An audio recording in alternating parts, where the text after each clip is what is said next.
I thought it was just a birthday party until my husband whispered, "Get your bag, we're leaving." It all started with a phone call I nearly ignored. I was folding towels in the quiet of a Sunday afternoon when my phone buzzed with a name I hadn't seen in months. Dad. We hadn't spoken in years, not because of a dramatic fallout, but because every conversation left me feeling like a stranger in my own family. Still, something about that day made me pick up. "Hey, sweetheart," he said, his voice uncharacteristically cheerful. "Your Grandma Helen's turning 85. We're throwing her a surprise party. You should come." That simple invitation stirred a whirlwind inside me. I hadn't set foot in my childhood home in over a decade. The porch swing, the creaky stairs, Grandma's kitchen that always smelled like cinnamon and coffee, it all came rushing back, and I thought, maybe this is a chance to make peace. Maybe things really have changed. So I said yes. My husband, Tom, agreed to drive the 6 hours with me. Though I could see in his eyes he was uneasy. Still, we packed, planned, and tried to stay hopeful. What we didn't know was that behind the cake and balloons, something far more sinister was waiting, a plan that would shake the very foundation of what I thought I knew about family. Tom had always been the steady one, the rock I leaned on when my emotions ran high or memories from childhood crept too close. So when he tightened his grip on my hand as we pulled into the driveway of my childhood home, I knew he felt it too, that something was off. The house looked almost exactly like I remembered, same white shutters, same maple tree out front, but it was all too perfect. The lawn was freshly trimmed, flower beds neatly manicured like a postcard, a big vinyl banner hung above the garage, "Happy 85th, Grandma Helen." Balloons swayed gently in the warm breeze. On the surface, it looked festive. But under the surface, I felt a chill. My father greeted us with arms wide open, smiling too much, too broadly. "There she is," he said, pulling me into a hug, "my girl." And just like that, I was 10 years old again, trying to figure out if his good mood meant safety or if it would vanish the moment the guests were gone. Next to him stood my younger sister, Cheryl, dressed in a perfectly tailored pink suit, clipboard in hand. "Maggie, you made it," she said, brushing a kiss against my cheek that felt more like obligation than warmth. "Everything's just about to start. We're so glad you came." Tom said nothing. He didn't need to.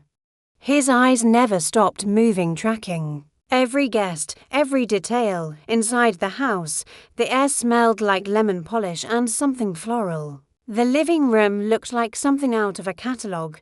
Same layout, sure, but it had been sterilized. The old Afghan my grandmother always kept on the couch was gone. So were the faded family photos. In their place were glossy frames with newer, more curated shots. It didn't feel like home. It felt like a set. And then, in the corner, I saw her. Grandma Helen, wrapped in her favorite powder blue shawl, sat quietly in her armchair. A little boy played with a balloon near her feet. She smiled at him, but when I knelt beside her, her eyes didn't quite meet mine. "Hi, Grandma," I whispered, reaching for her hand. She blinked slowly and smiled faintly. "Maggie," her voice was soft. "Foggy, you came, of course." I did. I squeezed her hand gently, but her grip was weak. Her skin looked pale, and her usual spark, the one that never left her, even in her 80s, was missing. Tom joined me and greeted her kindly. "Hi, Grandma." She looked at him and said, "Oh, Jack." That stopped me cold. Grandma had never gotten Tom's name wrong, not once in the 10 years we'd been together. Before I could process it, Cheryl swooped in. "She's just been tired lately," she said too quickly. "Doctor says it's normal for her age. Long day, you know." I nodded slowly but said nothing. The room was full of people, yet I barely recognized half of them. A few familiar cousins, some old neighbors, but sprinkled throughout were strangers, well-dressed men standing quietly near walls and doorways, not eating, not smiling, not mingling, just watching. "Who are those guys?" I whispered to Tom. He shook his head. "Not party guests, that's for sure." Just then, my father reappeared, holding two glasses of punch. "You two enjoying yourselves?" he asked with a smile that didn't quite reach his eyes. Tom took the drink but didn't sip. "Everything looks very polished," he said. Dad chuckled. "Well, you know me, had to go all out for Mom's big day." Then came Cheryl again, clapping her hands. "Okay, everyone, let's get outside for photos. The lighting's perfect." As the crowd shuffled toward the backyard, Tom leaned in. "I'm going to check something by the driveway," he whispered. I nodded, trusting his instincts. While he slipped away, I stayed beside Grandma. I brushed a strand of white hair from her forehead. Her eyes fluttered but didn't open fully. I tried to ignore the cold knot forming in my stomach. Everything here was too clean, too choreographed. The smiles didn't reach the eyes. The guests were half real, half actors. And worst of all, Grandma wasn't really there. Not the way she used to be. I looked around the living room once more and realized this wasn't just a celebration. It felt like a trap, and I had just stepped into the middle of it. The party moved outside for group photos, but I stayed by Grandma's side. She seemed half asleep, her head tilting forward every few minutes, her hands twitching gently in her lap. Something was wrong. I could feel it in my chest like a growing storm. When Tom returned, I saw it instantly in his face. Something had changed. His jaw was tight, his eyes sharp. He came straight to me and placed a steady hand on my shoulder. "Mags," he said softly, "can I talk to you for a moment?" Just in the hallway, I glanced at Grandma, then followed him. We stepped into the narrow hallway just beyond the kitchen. The music outside was muffled, the walls closing in with quiet. Tom didn't waste time. "I saw wires," he said, "under the porch. Not power cords, these were small, carefully run through the paneling, tucked into the wall near the living room window." I blinked. "You think they're recording?" He nodded. "Audio, maybe even video." "And there's more. There are men near the back fence, 3 of them, not mingling, not eating. Just standing there, like they're watching for something." I felt the blood drain from my face. "Security," I offered weakly. "No uniforms, no badges," and I overheard one of them say something about timing the drop.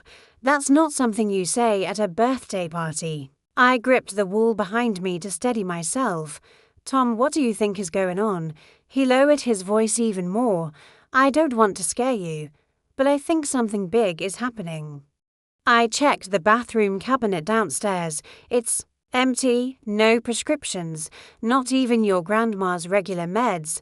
My heart stopped. She takes heart medication, sleep pills, every day. "Not anymore," Tom said grimly. "Unless they're hiding them." My throat tightened. "She's not herself. She called you Jack. She hasn't looked anyone in the eye. She's barely awake." Tom nodded slowly.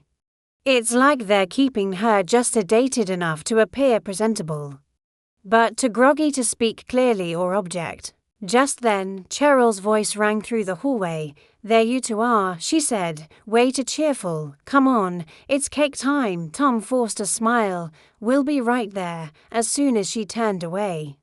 He leaned in close again. "I think your father and Cheryl are trying to take control of your grandmother's estate. If she's declared mentally unfit, everything shifts: her accounts, the house, her medical decisions." I stepped back. "But why now?" He took a breath. "Because she just turned 85. There may be a clause in her trust that triggers at that age. A shift in legal control." I wanted to scream, but instead I whispered, "We can't just accuse them. We don't have proof." "I'm working on it," he said, pulling a small flash drive from his coat pocket. "I've been taking photos, the wires, the pill bottle, the documents I found near the office. I need a little more time." I Nodded, swallowing the lump in my throat. Okay, what do we do now? Act normal, he said, his voice steady. Smile, eat cake, stay close, we leave as soon as I have what I need. Those words act normal hit harder now, because suddenly I could feel it too. This wasn't just a party, it was a setup. We stepped back into the living room. Cheryl was lighting candles on the oversized cake, our father standing beside her with that triumphant smile I knew too well. Grandma sat slumped in her chair, barely able to keep her head up. Tom leaned toward me. We're leaving after this, no matter what.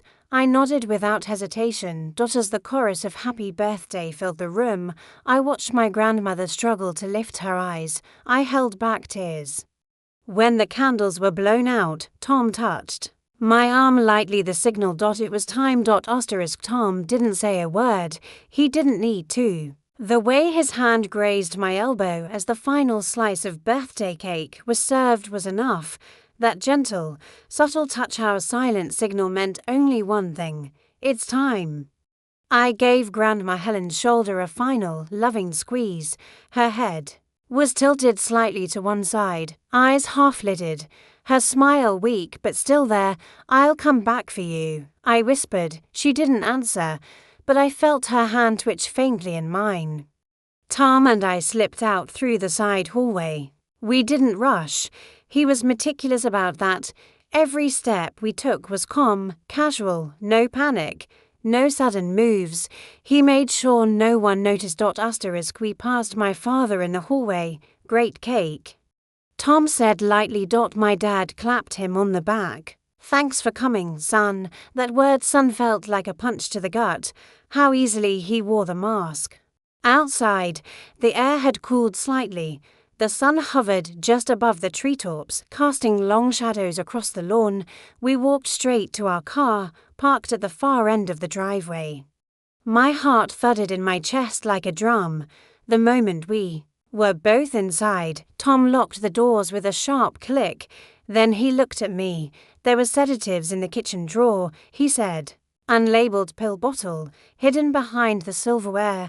I opened the cap. There was crushed residue around the rim.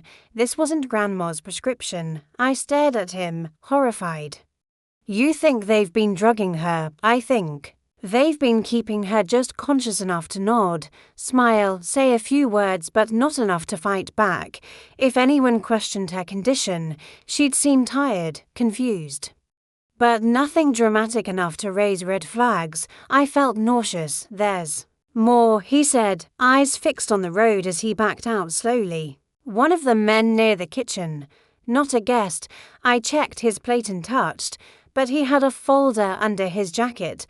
I caught a glimpse of paperwork, legal forms, maybe medical. The signatures didn't look right, forged. My voice trembled. You think they're trying to declare her incompetent? Tom nodded. That's the working theory. I turned to look back at the house as it shrank in the distance. The music had stopped. The windows looked darker, more closed off. We were just sitting there, I whispered, eating cake. Not anymore, Tom said. We're out, but we're not done. He took a sharp turn off the main road. Why are we turning? I asked, nervous now. I saw one of those guests step out onto the porch just as we left. He was on his phone. I don't want anyone following us. No risks. I checked my phone. No signal. Tom reached into his inner coat pocket and pulled out a small black USB drive. I took photos of everything. The wires under the porch, the pill bottle, the forged documents. If we hand this over to the right people, we'll have enough to open an investigation. I took the flash drive in my hand like it was made of glass. You did all this in an hour. You know how I work, he said, and I did. Tom had a background in private security before he became a risk consultant. It's what made him see things most people missed and why I trusted him with my life. Just then, my phone buzzed. A text from an unknown number. Why did you leave? I froze, showed it to Tom. He didn't flinch. Don't reply, he said. Firmly, that message wasn't about concern, it was about control. They want you shaken. They want you to come back. I nodded slowly. But we're not going back, are we? Oh, we are, he said, pulling onto a quiet road that led toward the county sheriff's office. But not alone. I looked at the flash drive again, then out the window toward the setting sun. This wasn't just about Grandma anymore. This was about stopping something before it destroyed her and the rest of us with it. We pulled into a quiet gas station just off the county highway, nestled behind a faded wooden fence and a broken soda machine. Tom parked beneath a flickering street lamp, shielding our car from the main road. The moment the engine shut off, a thick silence settled between us, the kind that only comes before something big. I held the flash drive in my hand like it was evidence in a courtroom. Tom pulled the glove box open and handed me a tiny adapter. "Plug it into your phone," he said softly. With trembling fingers, I slid the USB into the adapter and opened the folder, the screen filled with thumbnails, photos, dozens of them. Tom had been working while I was trying to keep Grandma awake. Each photo was a piece of the puzzle. The first few showed small black cables, snaking under the porch and taped along the edge of the baseboard's wires, hidden deliberately. Then came a close-up of the unmarked pill bottle. Its cap had white powder caked in the grooves, no pharmacy label, no name, no dosage, but it was the last set of images that made my stomach lurch. Legal documents, poorly scanned, sloppy handwriting. And one file in particular, a declaration of incapacity, a legal form used to start the process of conservatorship. At the bottom was Grandma's signature. Only, it wasn't hers. I knew her handwriting. Neat, old-fashioned cursive. This one was jagged and uncertain, like someone trying to imitate it from memory. Tom leaned over and pointed. "That one was in a manila folder under a cushion in your dad's home office. It was dated 2 weeks ago." I stared at it. They were planning this long before they invited me. He nodded. The party was just the final act, a show in case anyone questioned her condition. Smile for photos, blow out the candles, then bam, they file the paperwork. My throat tightened. And move her into a facility, more likely. Somewhere quiet, somewhere she couldn't say no. Tears welled up in my eyes. "We were the only ones who saw it, weren't we?" Tom gave a small nod. "That's why I got you out." I wiped my face and tried to breathe. Then he said something that pulled me back into the moment. "I called the sheriff." My head snapped. "Up, you did. They're sending a unit to meet us here.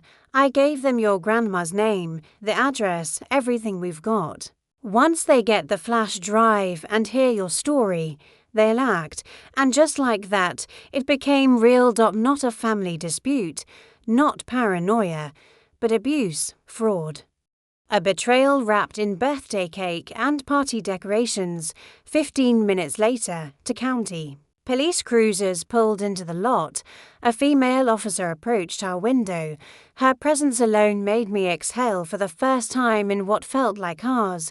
Tom handed her the flash drive. I told her everything, my voice trembling, my palms cold.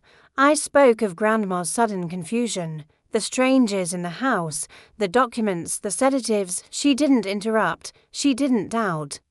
She just nodded and said, "We're heading to the property now. You two can follow us if you're up for it." I looked at Tom. He reached over, took my hand, and gave it a firm, steady squeeze. "Yes," I said, "we're coming."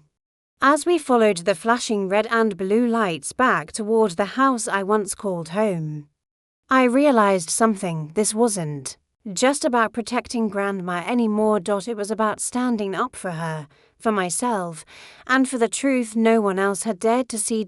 And this time, we weren't going in alone. We pulled into the driveway behind the sheriff's cruisers just as the sun dipped below the trees, casting the house in an eerie, golden half-light. Hours earlier, it had looked like a party. Now it looked like something else entirely, a crime scene waiting to be uncovered. Tom parked along the curb and turned off the engine. My heart thudded hard in my chest as I scanned the front porch. It was quiet to quiet. Most of the guests were gone. Only a few cars remained. The balloons were still tied to the railings, now deflated and sagging like forgotten decorations after a funeral. I saw my reflection in the passenger side window, drawn, pale, but determined. Tom looked at me. Ready, I nodded, though I wasn't. We stepped out just as the taller officer knocked firmly on the front door. The second officer stood near the steps, hand on his belt, eyes scanning the shadows. After a few seconds, the door opened. Cheryl stood there, still in her party dress. Her makeup smudged slightly at the corners of her eyes. Her smile was wide, bright and completely false. Officers, what's going on? Is something wrong? We're here following a report of suspected elder abuse and fraud, the lead officer said calmly. Is your mother home? Cheryl blinked. I think you have the wrong house. Tom stepped forward. No, they don't. Her smile twitched. Her eyes darted to me. You called the police. Before I could answer, the second officer spoke. Ma'am, we need to come inside now. There was a pause. Then Cheryl stepped aside. Her hands trembling. Of course, please. Come in. The living room looked just as we'd left it, tidy, curated, almost sterile. The lights had been dimmed slightly, and in the center of it all, still slumped in her favorite chair, was Grandma Helen. She looked even more fragile now, her blue shawl draped around her shoulders like armor, her eyes half closed, as if the weight of the evening had finally broken through her defenses. The lead officer approached gently, kneeling beside her. Ma'am, he said softly, touching her hand. Can you hear me? Her eyes fluttered open. Yes, she whispered. Do you know where you are? She blinked. Home. And do you know what day it is? A pause. Then, faintly, my birthday. Tom leaned toward me and whispered, she's still under something. The second officer radioed for paramedics, then turned to Cheryl. Where is her medication? He asked. In her bathroom. Cheryl answered quickly. Why, can you show me? Cheryl hesitated, then gestured down the hall. It's just in the drawer. You're welcome to check. The officer nodded and disappeared. That's when my father stepped into the room. What's all this? He said, voice raised just enough to sound defensive. Officers, I don't know what my daughter told you, but this is clearly a misunderstanding. Tom didn't hesitate. He pulled out his phone and tapped the screen, displaying the photo of the forged declaration. This is your signature, isn't it? He asked. Filed without your mother's consent. The officer glanced at it, then back at my father. Sir, we'll need you to come with us. You too, ma'am, he added, turning to Cheryl. Her voice cracked. We were just trying to protect her. She's been getting worse. We were planning to move her into care. No, I don't. Grandma said suddenly, her voice louder and clearer than it had been all night. Everyone froze. She sat up slowly, blinking into the overhead light. I'm not confused. I'm not crazy. And I didn't ask to be locked in this chair while you tried to take my house. I gasped. My father's jaw dropped. Cheryl turned away. I stepped forward, tears in my eyes. Grandma. She looked straight at me, her gaze sharp and sure. You came back for me. Tom knelt beside her. We're going to make sure you're safe. You have my word. The paramedics arrived a few minutes later. They checked her vitals gently, helped her into a stretcher, and wheeled her to the ambulance. She never let go of my hand. I stood in the doorway and watched as the police escorted Cheryl and my father outside. No shouting. No protests, just silence, thick with guilt. Tom wrapped his arm around me. They'll face charges, he said. The documents, the drugs, it's more than enough. I nodded.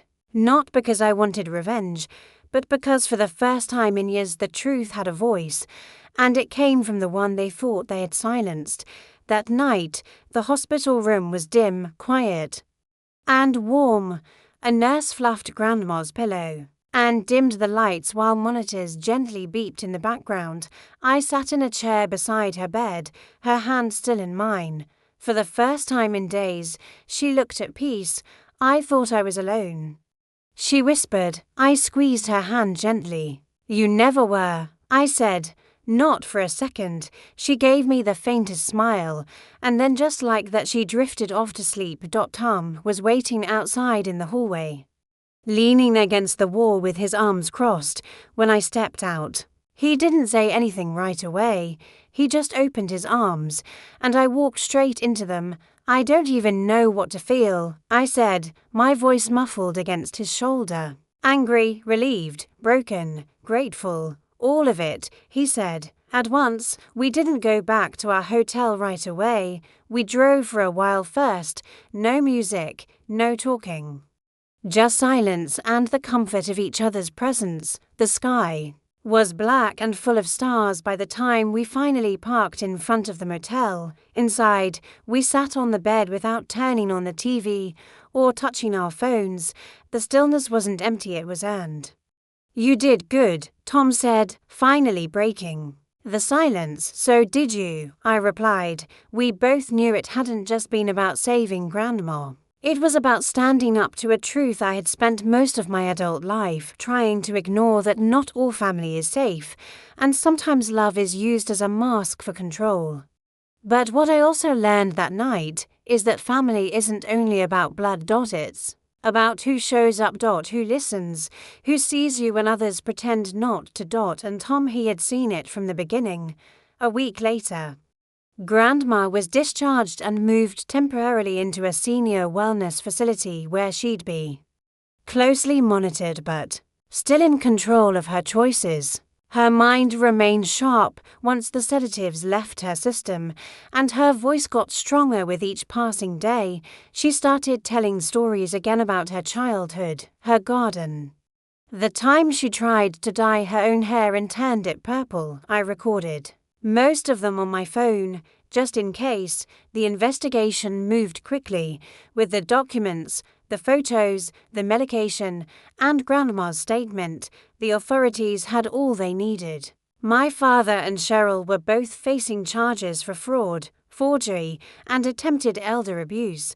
I hadn't returned to the family home since, and maybe I never would, but I did go back to Grandma's garden.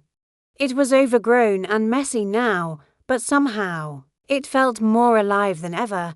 I knelt beside the wild rose bushes and pulled away some weeds, dirt under my nails, sun on my face. Grandma came out slowly with her walker, sat on the porch, and just watched me in silence. You know, she said. Eventually, they tried to convince me I was losing it. They almost had me, but you didn't believe them, I asked, wiping sweat from my brow. She shook her head. Part of me did, but somewhere inside, I kept thinking Maggie wouldn't let them win, and in that moment, I knew it wasn't just about what we stopped.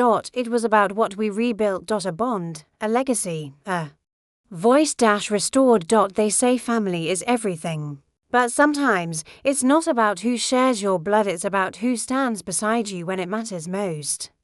What started as a simple birthday celebration became something far more dangerous and revealing. I saw a side of my family I never wanted to believe existed, but I also witnessed something stronger: courage, clarity, and the power of love that doesn't give up.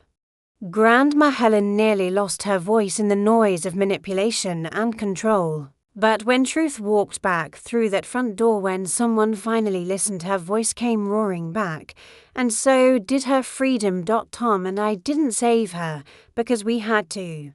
We saved her because she spent her life loving us, showing up for us, and believing in us. We simply returned the favor. Sometimes the greatest act of love is paying attention. When something feels wrong, even when everyone else says it's fine, trust your instincts. Speak up. Ask questions. Protect the people who once protected you. Have you ever had to stand up against people you thought you could trust? Share your story in the comments. We read every single one. If this story moved you, please like, subscribe, And turn on the notification bell so you never miss a moment of truth, courage, and healing. This community is here for you always.